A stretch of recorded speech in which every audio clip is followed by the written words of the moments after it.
are now told that about 1 in 6 children and adolescents aged 2 to 19 years old are obese. About 84 million people have pre-diabetes. Of these, nearly 90% don't even know they have it. 117 million people have one or more chronic health conditions.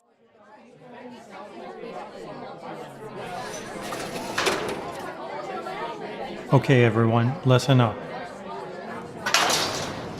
Today, we're going to talk about the promise of health in America.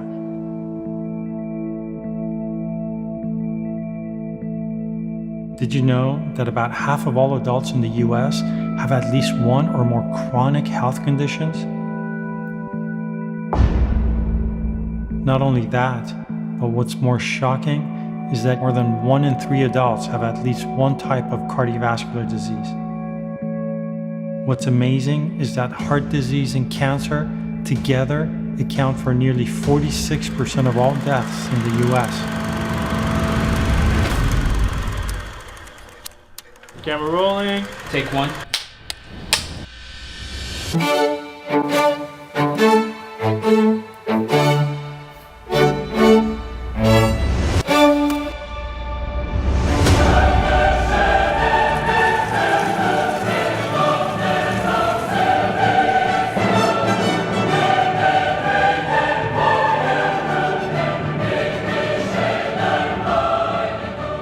Why can't we manage to live a disease-free life?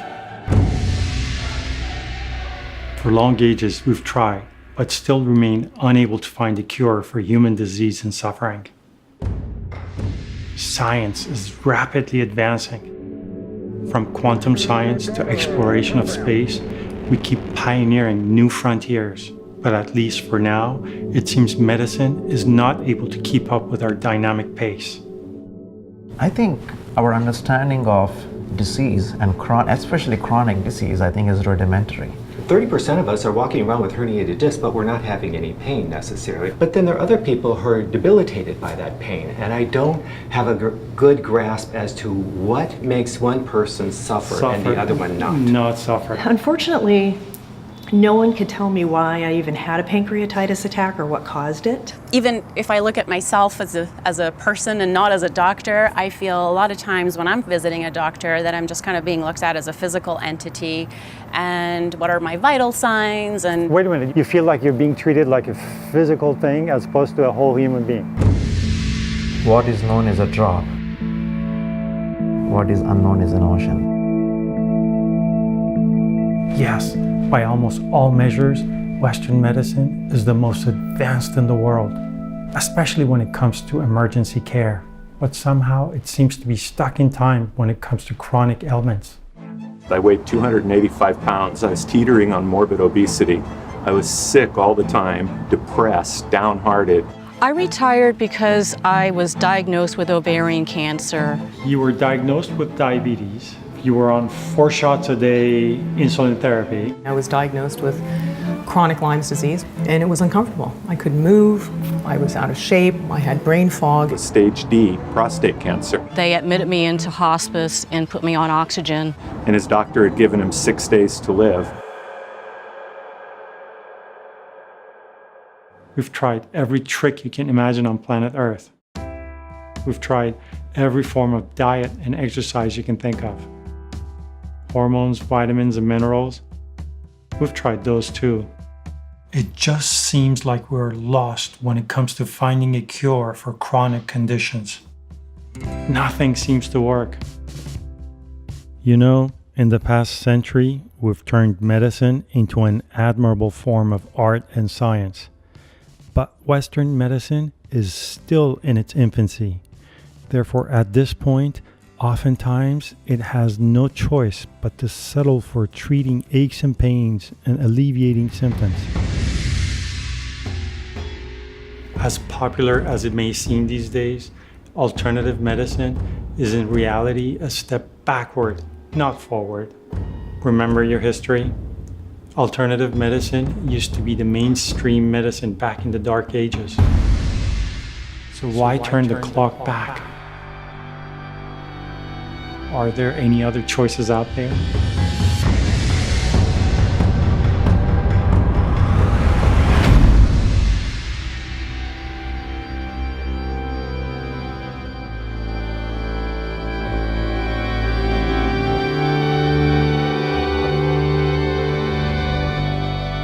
A new tidal wave of holistic awakening is just now rippling across the world. It's the mind-body revolution. There is a connection between your emotions, your mind, and your body. Emotions are associated with molecules inside the human body. What is an emotion? How my body works should have nothing to do with emotion, but nowadays everyone accepts our emotions influence our bodies. Mind and body are one, not two. So whatever is going on in our thoughts and feelings absolutely have to show up in this thing we live in called the body. You can't separate the mental from the physical. Why not? Because every emotion is a biochemical interaction in your body. So you're saying her stomach pain may be because of her relationship? Yeah, she couldn't stomach him. And when we put our emotions and our intellect in control, what ends up happening is that we can get sick.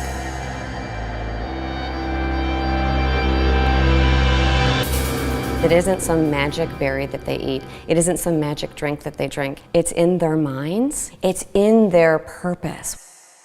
From the concept of mind-body connection, a tiny offshoot is now growing like wildfire and making new trends in schools, colleges, and hospitals.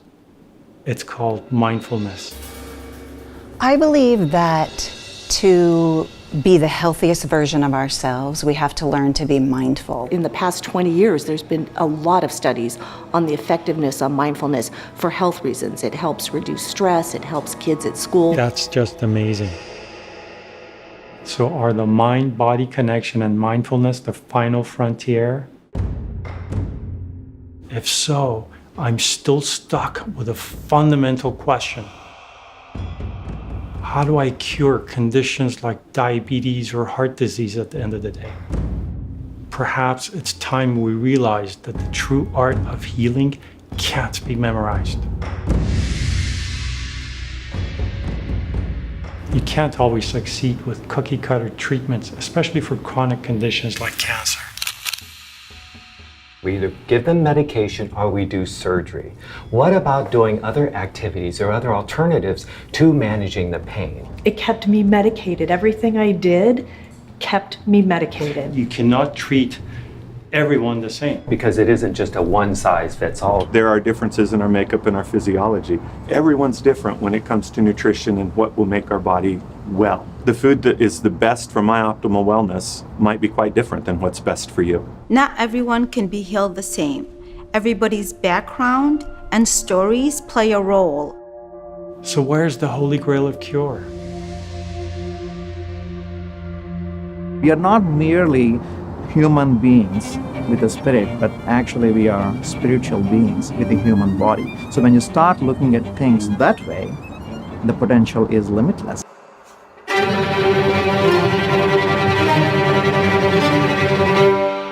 There's an inner voice that we have, and we argue with it constantly. And that inner voice knows what is the best. There's an innate wisdom that is put within each of us if we are only just willing to tap into that. We are not just limited, by this body.